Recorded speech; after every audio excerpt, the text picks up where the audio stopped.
Hi, ടാപ്പി കപ്പിൾസിന്റെ പുതിയൊരു വീഡിയോയിലോട്ട് എല്ലാവർക്കും സ്വാഗതം.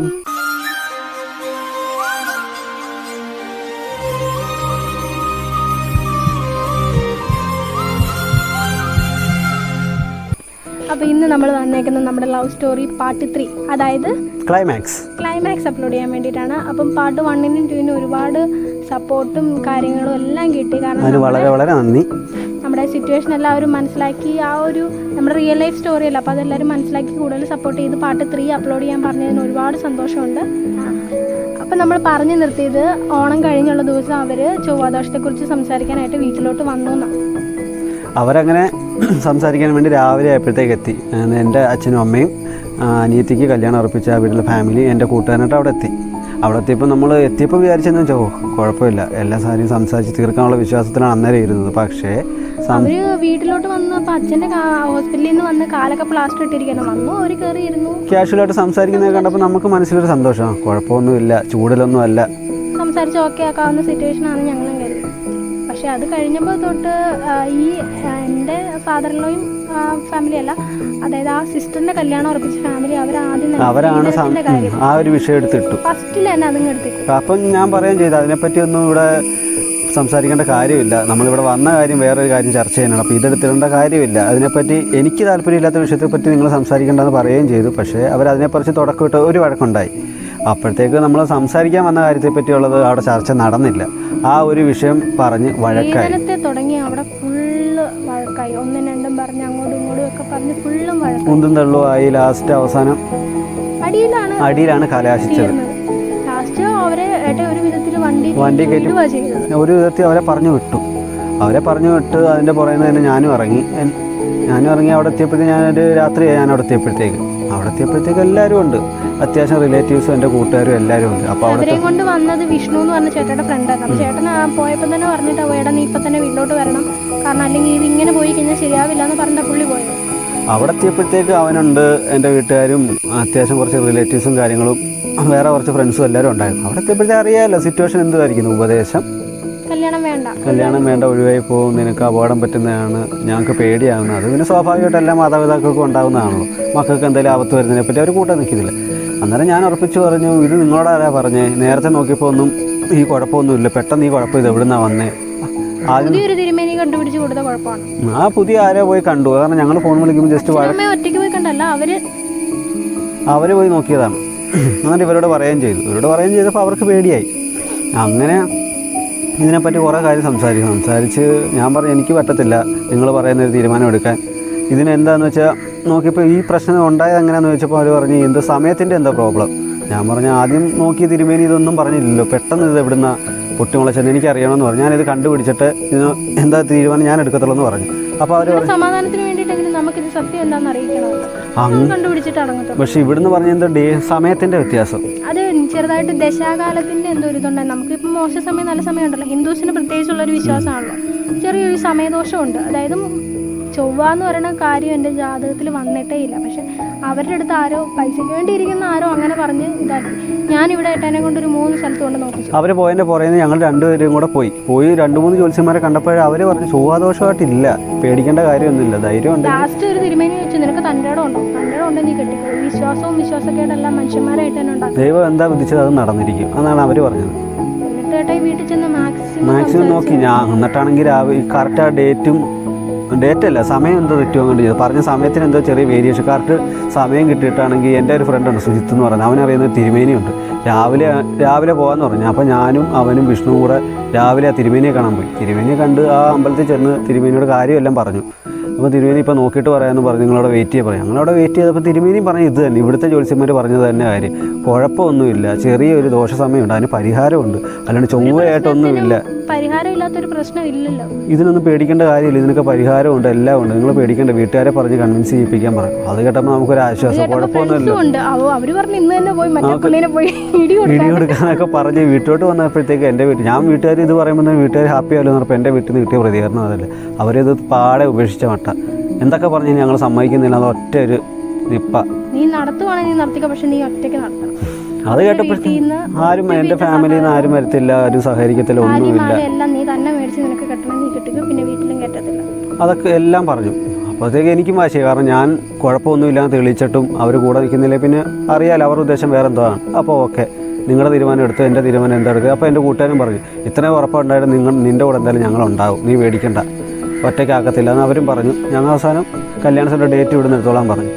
അങ്ങനെ ഞങ്ങൾ 2020 നവംബർ 1 കല്യാണത്തിന് ഡേറ്റ് എടുത്തു. അതിൻ്റെ ഇടയ്ക്ക് അമ്മ വിളിച്ച് പറഞ്ഞു, നിന്നെ വിശ്വസിച്ച് ഞങ്ങൾ കെട്ടിച്ചു തരാം, പക്ഷേ നിനക്ക് ഉറപ്പുണ്ട്, നിനക്ക് നോക്കാൻ ഉറപ്പുണ്ടെങ്കിൽ നീ കെട്ടാവുള്ളൂ. അതുപോലെ ഞങ്ങൾ നല്ല ശരിക്കും ഉള്ള കല്യാണമായിട്ട് ഞങ്ങൾ നടത്തത്തുള്ളൂ എന്ന് പറഞ്ഞു.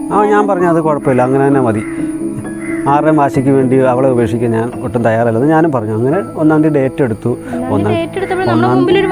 ഒരു വഴിയില്ല, കാരണം ജോലിയില്ല, കല്യാണം കഴിഞ്ഞാൽ എങ്ങനെ ജീവിക്കും, അങ്ങനത്തെ കുറേ വിഷയം. പിന്നെ മുമ്പോട്ട് പോയി കഴിഞ്ഞാൽ ഞങ്ങൾക്ക് ഒരിക്കലും ഒരുമിച്ച് ജീവിക്കാൻ പറ്റില്ലാത്തൊരവസ്ഥ വരും.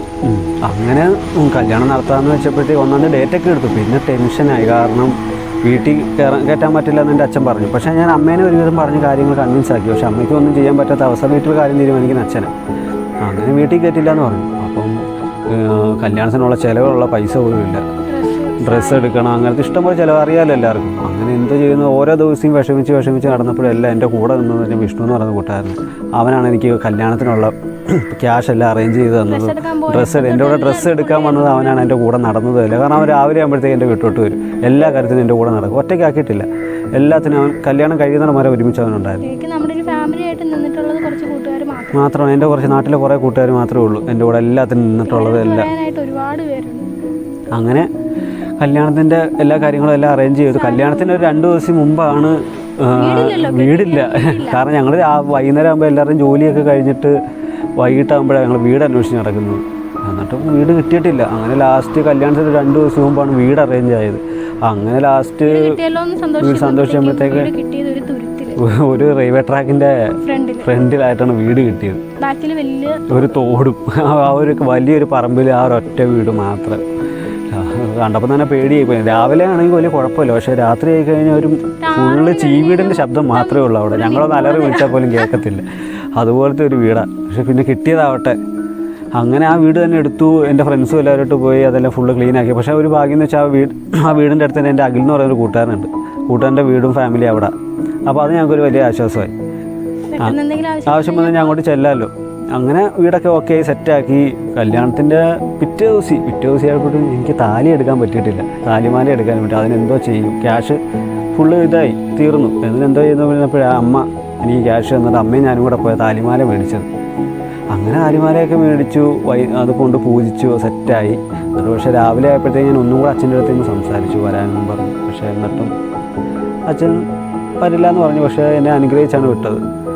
എന്നിട്ട് അമ്മയുടെ അനുഗ്രഹമൊക്കെ മേടിച്ച് രാവിലെ ആയപ്പോഴത്തേക്ക് അവിടെ നിന്ന് ഇറങ്ങി ഞാനും ഞങ്ങളുടെ 2 വണ്ടിക്കകത്ത്, ഒരു വണ്ടിക്കകത്ത് ഞാനും വേറെ എൻ്റെ കൂട്ടുകാരനും, പിന്നെ ബാക്കിൽ വിഷ്ണുവും ബാക്കിയുള്ളവരല്ല സുഹിത്തും. അങ്ങനെ ആരുമില്ല എൻ്റെ കൂടെ. ഞങ്ങളുടെ ഫാമിലി ആയിട്ട് തന്നെ ഞങ്ങൾ ഇപ്പോഴും കാണുന്നത്. അപ്പം 10:30ക്കും 11നും ഇടയ്ക്ക് എങ്ങാണ്ടായിരുന്നു ഞാനിവിടെ ഒരു 9:30-10 മണിയൊക്കെ ഞാനിവിടെ എത്തി. കല്യാണം താലി കെട്ടാൻ സമയമായപ്പോഴത്തേക്കും എൻ്റെ അച്ഛൻ്റെ ചേട്ടനാണ് കൈ പിടിച്ച് വന്നിട്ട് എല്ലാ ചടങ്ങും അതുപോലെ നല്ല രീതിയിൽ നടന്നു. അത് കഴിഞ്ഞ് കല്യാണം കഴിഞ്ഞ് ഫുഡൊക്കെ കഴിച്ച് ഇറങ്ങാറായപ്പോഴത്തേക്കും എൻ്റെ ഫാമിലിയിൽ പകുതി പേർക്കും അറിയത്തില്ല ഇങ്ങനെ ഒരു ഇഷ്യൂ എന്ത് പറയുന്നുണ്ടെന്ന്, ആരുടെ അടുത്തും പറയാനും പോയിട്ടില്ല. അപ്പം കല്യാണം കഴിഞ്ഞു, അവിടെ നിന്ന് ഇറങ്ങി നേരെ വന്നത് കെട്ടിക്കയറാൻ വീടില്ലല്ലോ. എൻ്റെ വീട്ടോട്ട് വാടക വീട്ടോട്ട് പോകുന്ന മോശമില്ല. അപ്പോൾ എൻ്റെ സുഹൃത്ത് എന്ന് പറയുന്നത് 2 സുഹൃത്തുണ്ട് കേട്ടോ. വേറെ ഒരു സുഹൃത്ത് എന്ന് പറയുന്നത് കൂട്ടുകാരൻ്റെ വീട്ടോട്ട് പോയി. അവിടെ നിന്ന് സുഹൃത്തിൻ്റെ അമ്മയാണ് വിളക്ക് എന്ന് ഞങ്ങളെ സ്വീകരിച്ചത്. അത് കഴിഞ്ഞ് ഞങ്ങൾ വൈകുന്നേരമൊക്കെ ആയപ്പോഴത്തേക്കും അവിടുന്ന് നേരെ ഞങ്ങളെ വണ്ടിയിൽ കൊണ്ടുപോയി ഞങ്ങളുടെ വാടകയ്ക്കടുത്ത് വീട്ടോട്ട് എല്ലാവരും കൊണ്ട് ഹാപ്പി ആയിട്ട് കൊണ്ടാക്കി. അത് കഴിഞ്ഞപ്പോൾ തൊട്ട് ഞാൻ ഒറ്റയ്ക്കുള്ള ജീവിതം ഒരു 3 മാസക്കാലം ഞങ്ങൾ ആ വീട്ടിൽ ഒറ്റയ്ക്ക് അനുഭവിച്ചു. കാരണം ആ വീട്ടിൽ എന്ന് വെച്ച് കഴിഞ്ഞാൽ ഞങ്ങൾ രണ്ടും മാത്രം ആ കയ്യിൽ മുഖത്തോട് നോക്കിയിരിക്കുക. പിന്നെ ഇടയ്ക്ക് ട്രെയിൻ പോകുമ്പോൾ ട്രെയിൻ നോക്കിക്കൊണ്ടിരിക്കുക, മൊബൈലിൽ കളിക്കുക, അത് തന്നെ ഉള്ളൂ. രാവിലെ ആകുമ്പോഴത്തേക്ക് ഞാൻ ജോലിക്ക് പോകും, ഡെലിവറിക്ക് പോകും. പിന്നെ ടെൻഷനാണ്, നമ്മളെ ഒറ്റയ്ക്ക് ഇരുത്തിയിട്ട് എങ്ങനെ പോകുന്നത്. കാരണം അടുത്തൊന്ന് പറഞ്ഞിട്ട് പോകാൻ പോലും ആൾക്കാരില്ല. പെട്ടെന്ന് തന്നെ ജോലി തീർത്ത് എങ്ങനെ വീട്ടിൽ വരുമെന്ന് ഒറ്റ ഉദ്ദേശത്തോടെ പോകുന്നത്. അങ്ങനെ ഒരു 3 മാസം അവിടെ. പിന്നെ ആണെങ്കിൽ ആകെ ഒരു ആശ്വാസം എന്ന് വെച്ചാൽ ലക്കി എന്ന് പറയുന്നൊരു കുഞ്ഞ് പട്ടി ഉണ്ടായിരുന്നു, അത് ഇവിടെ മേടിച്ചായിരുന്നു. അത് മാത്രമുള്ള ഒരു ആശ്വാസം. അച്ഛനും അമ്മയും വരും, പിന്നെ ഇടയ്ക്ക് കൂട്ടുകാർ വരും. അങ്ങനെ ഒരു 3 മാസം മാത്രമുണ്ട്. ഇടയ്ക്കിടയ്ക്ക് അമ്മേനെ കാണാൻ പോകും. ഞങ്ങൾ രണ്ടും കൂടെ വൈകുന്നേരം ജോലി നേരത്തെ വരുന്നത് പുറത്ത് നിന്ന് അമ്മേനെ കാണും, സംസാരിക്കും.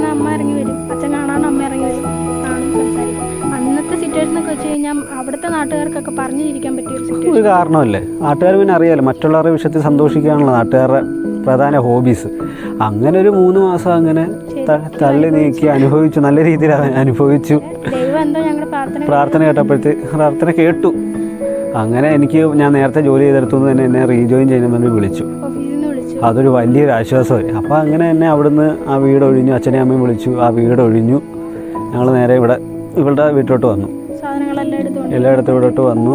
ഞാനങ്ങനെ പോയി തിരിച്ച് ജോലിക്ക് റീജോയിൻ ചെയ്തു. ഓഫീസിലോട്ട് പോയി. അപ്പം എപ്പോഴും പോയി വരാം, ഇവിടുന്ന് ഒരു 53 കിലോമീറ്റർ ഉള്ള കാരണം എപ്പോഴും എന്നും പോയി വരാൻ പറ്റാത്തതാണ് അവിടെ ഹോസ്റ്റലിൽ. ഞാൻ അവിടെ ഫ്രണ്ട്സിൻ്റെ കൂടെ ഒരു ഹോസ്റ്റലാണ്, അവിടെ നിന്നു. ആഴ്ച പോയി വരും. അങ്ങനെ ഇപ്പം ഞങ്ങൾക്ക് 2 പേർക്കൂടെ ഒരു വലിയ സ്വപ്നമുണ്ട്. ആ സ്വപ്നത്തിലേക്ക് ഇങ്ങനെ പതുക്കെ പോയിക്കൊണ്ടിരിക്കുക. അതെന്താ സ്വപ്നം നിങ്ങൾ ഉടനെ പറയാം, അതൊന്ന് കൈ കിട്ടിയതിന് ശേഷം പറയാം.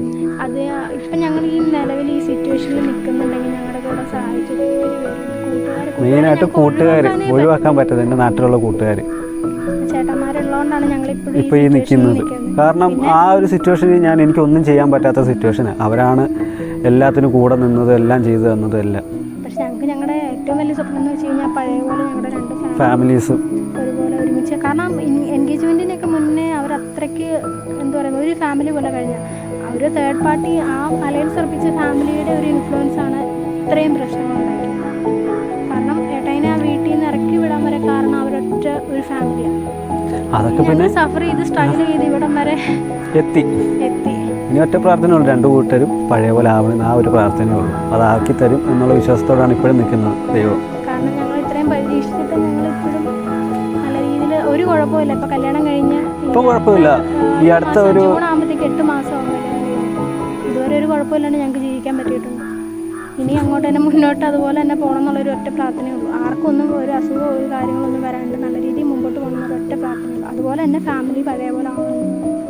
എങ്ങനെ എന്നാലും ഇനി അങ്ങനെ ആ ദൈവം ഞങ്ങളുടെ കൂടെ ഉണ്ട് ഉള്ള പ്രതീക്ഷയിലാണ് ഇനി മുമ്പോട്ട് പോകുന്നത്. സപ്പോർട്ട് ഇനിയും ഉണ്ടാവണം. ഇനിയും സപ്പോർട്ട് ചെയ്ത് ഞങ്ങളുടെ വീഡിയോസ് എല്ലാവരും കാണണം, സബ്സ്ക്രൈബ് ചെയ്യണം, ഷെയർ ചെയ്യണം, ആ ബെല്ലൈക്കണം കൂടെ ഒന്ന് ക്ലിക്ക് ചെയ്യണം. അപ്പം പുതിയൊരു വീഡിയോ ആയിട്ട് വീണ്ടും കാണാം. ബൈ.